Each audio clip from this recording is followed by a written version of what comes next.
Hello everyone, कैसे हो आप लोग। आज हम वीडियो में transportation system in human beings के बारे में पढ़ेंगे। तो चलिए टाइम वेस्ट ना करते हुए स्टार्ट करते हैं। So before starting this topic of transportation in human beings, let me ask you a few questions so that you'll get a context that why do we have this transportation system in human beings. Okay, just tell me, where do you get energy from?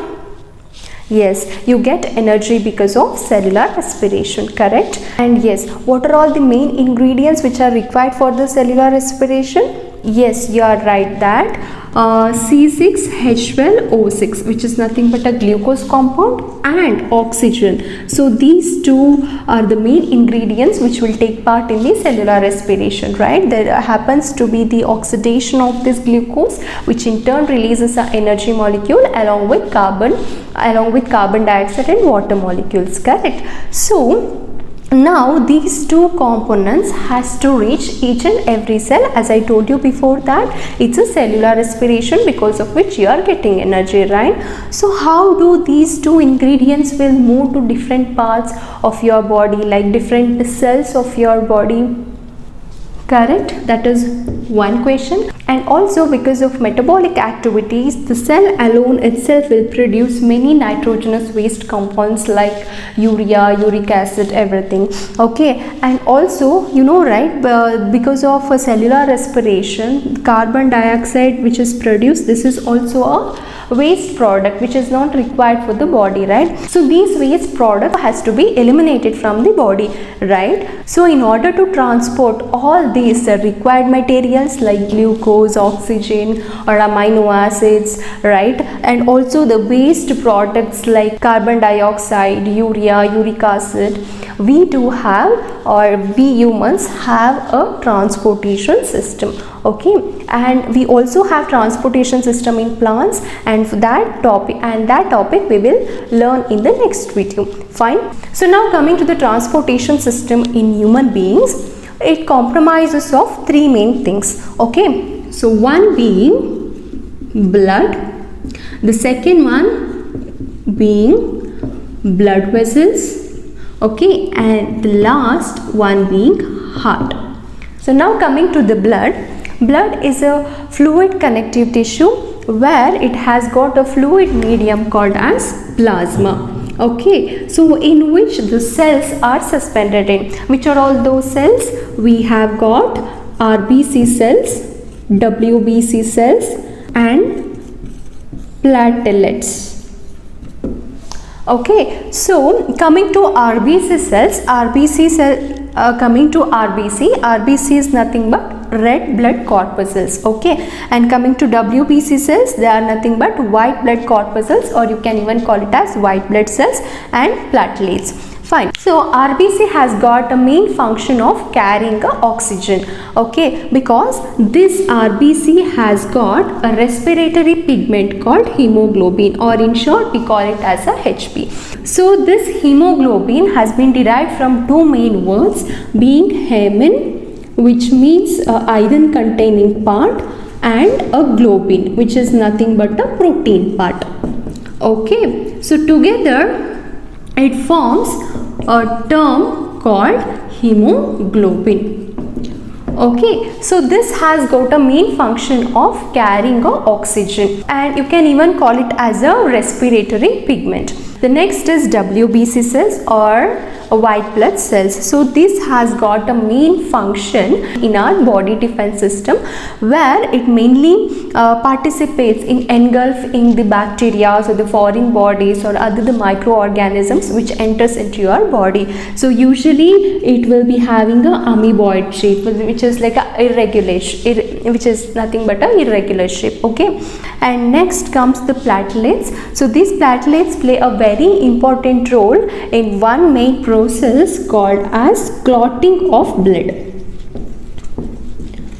So the platelets play a very important role in a major function of blood clotting. See, some injury happened over here, and if it starts continuously bleeding, what happens? All the blood in my body get lost. So what happens? It leads to a lower blood pressure, which might even cause a person to die. right? So in order to avoid the excess bleeding or excess loss of blood from the body mechanism have got something called blood clotting. So in that process the platelets play a very important role. So these platelets will disintegrate to the place of injury and they will form a fibrin and they'll form a fiber like network like structures, okay, which in turn clots the blood. Okay, so this is how it will rescue a body from excess of bleeding. Fine, so this is all about blood. So this blood has got mainly these many components, where plasma is a fluid medium in which all the cells are suspended in. So RBC has got a main function of carrying oxygen, and WBC plays a very important role in a body defense system, or even you can call it as a immunity. Okay, so where it engulfs us the microorganisms. And coming to the platelets, it will mainly help in the clotting of blood. Okay, so understood, right? So this is all about blood. Next important component of this transportation system is blood vessels. Okay, now let us study about blood vessels. So now coming to the blood vessels, we have got three main different types of blood vessels, in which we have arteries, veins and capillaries. Now coming to the arteries, these arteries are the blood vessels which will carry blood from heart. Okay, it will carry blood from heart to different parts of the body. Okay, and coming to the veins, veins are the blood vessels which will carry blood from different parts of the body to the heart. Okay, and the capillaries are the blood vessels which will connect these arteries and veins upon reaching a particular organs. Now if you see a difference between arteries and veins, again see these arteries walls will be usually very thick and elastic, as they have to withstand the pressure from the blood which is coming from the heart. But the walls of the veins are not that thick when you compare with respect to the arteries. And also these arteries have a narrow lumen. Like if you see arteries, their lumen will be very much smaller when you compare with respect to the veins lumen. Okay, so the lumen will be much wider in veins than in arteries. Now coming to the capillaries, as I told you before, the arteries upon reaching a organ will divide into smaller and smaller tubules. Like even if you see there are only one cell thick cell walls, these capillaries will be having. Okay, so where actual exchange of materials like the oxygen or the glucose, certain amino acids will happen between the blood vessels and the cell, the exchange of gaseous material or the exchange of nutrients, everything will happen through this capillaries only. Fine. So again, after exchanging the materials, these capillaries will combine to form veins again, which will be taking a blood back to the heart from different parts of the body.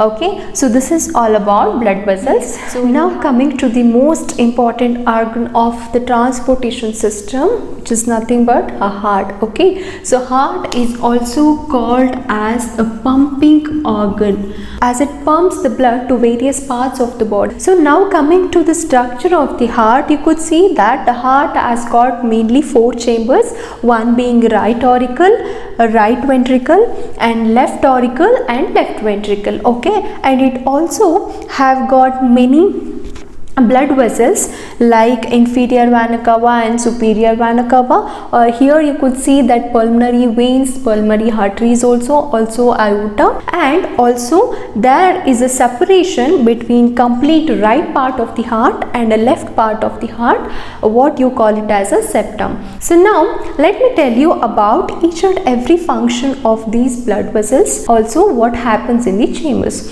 So now this blood receives blood majorly from this inferior vena cava and superior vena cava. Okay, these are the largest veins from which the blood the heart is receiving the blood. Okay, so this inferior vena cava brings the blood from the lower abdomen part, and now coming to the superior vena cava, it will bring the blood from the upper abdomen parts, like from the arms, head, okay, from the face, it will bring the blood from those parts, and this blood which is rich in carbon dioxide, or you can even call it as deoxygenated blood. Okay, so this blood is received by this right auricle. Okay, and now the blood is there in your right auricle. Okay, so when this right auricle contracts, this blood is released to the right ventricle. Okay, and then again the same thing happens when this contracts.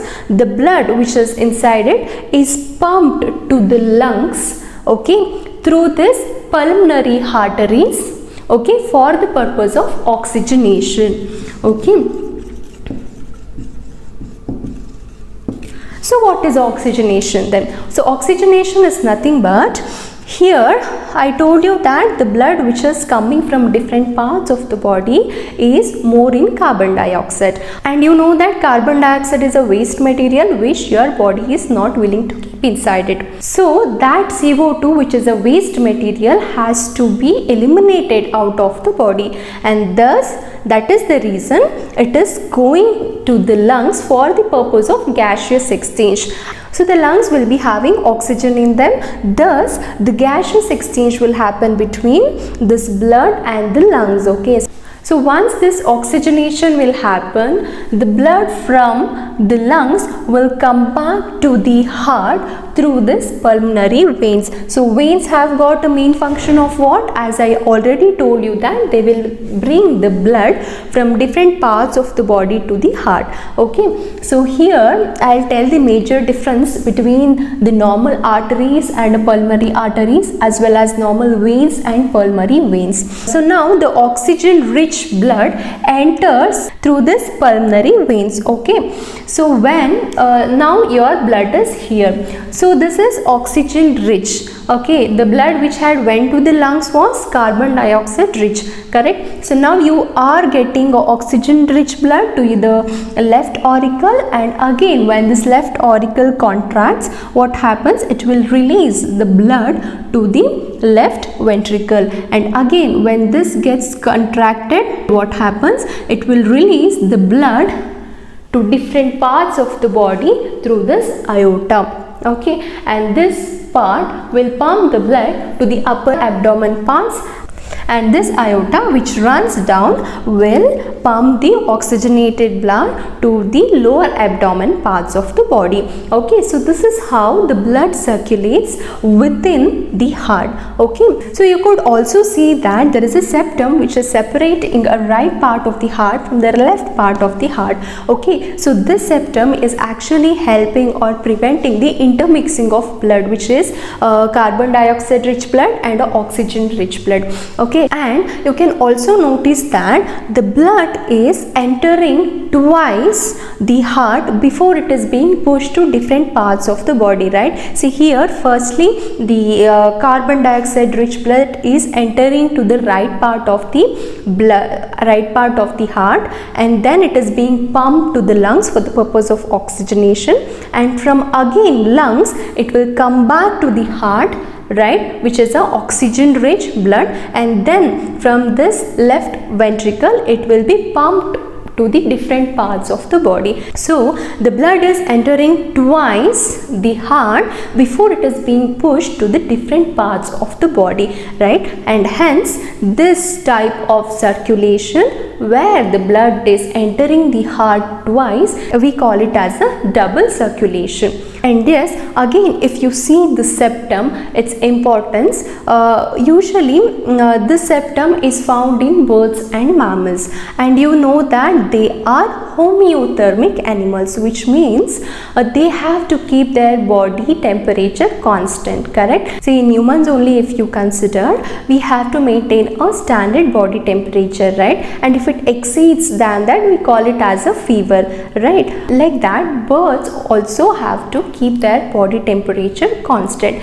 In order to do this, we have to spend so much of energy. Okay, so what I'm trying to tell is that the group of organisms like birds and mammals, where they have much or higher energy requirement, the septum plays a very important role in the supply of in the efficient supply of oxygen to the different parts of the body, as it is preventing the intermixing of deoxygenated blood from the oxygenated blood. And if you consider amphibians or certain reptiles, they have got only 3-chambered heart. Okay, so there will be a intermixing of this oxygenated blood and deoxygenated blood, but that doesn't matter for them as they are poikilothermic animals, or you can even call them as cold-blooded animals. They will be adjusting their body temperature to the surrounding environment, so that will not matter for them. So they can withstand certain mixing of this oxygenated and deoxygenated blood.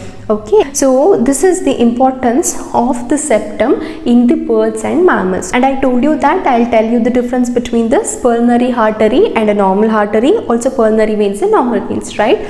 So what is the definition of veins? I told you that it will bring the blood from different parts of the body to the heart. Okay, and that blood will always be deoxygenated because it is bringing blood from different parts of the body post metabolic activity, so it will be rich in carbon dioxide. But if you see your pulmonary vein, pulmonary always refers to lungs. So if pulmonary comes, it will be always related to lungs. Okay, so pulmonary veins means these are the veins which are coming from the lungs. Okay, you remembered, right? From your right ventricle, blood has went for the purpose of oxygenation. So from lungs, the oxygenated blood is coming to the left auricle. So pulmonary veins will always carry the oxygenated rich blood, and whereas the normal veins will be having deoxygenated blood. So same as in case of pulmonary arteries, usually arteries will carry blood from heart to different parts of body.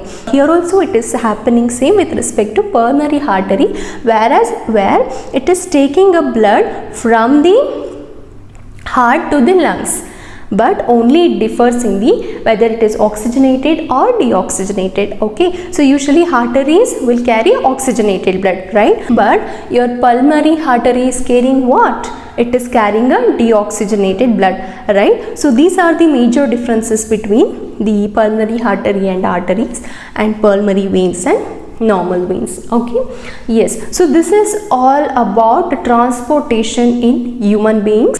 So now we also have another type of fluid which flows in our body, and it is nothing but lymph.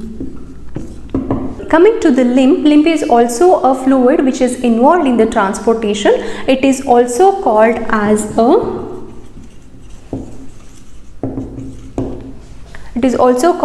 a tissue fluid. So now coming to the question of how it is formed. Okay, so through the pores of the capillaries, some amount of plasma, proteins and amino acids will escape out of the capillaries, and it will stay in the intercellular space. Okay, and it stays here in the intercellular space between the cells. This fluid stays. Okay, and this fluid only we call it as a tissue fluid. Okay, so this tissue fluid will drain to a lymphatic capillaries. Okay, and then which will join to form a lymph vessels finally, which will open into a larger veins. Okay, this is how it will be circulated in the body. So as I told you before, a lymph is nothing but it's a blood plasma. It's a blood plasma content itself, where certain amino acids, proteins and a few WBC cells will be squeezed out of the capillaries. Okay, so it has got mainly WBC cells which have got a main function of involving themselves in the defense system.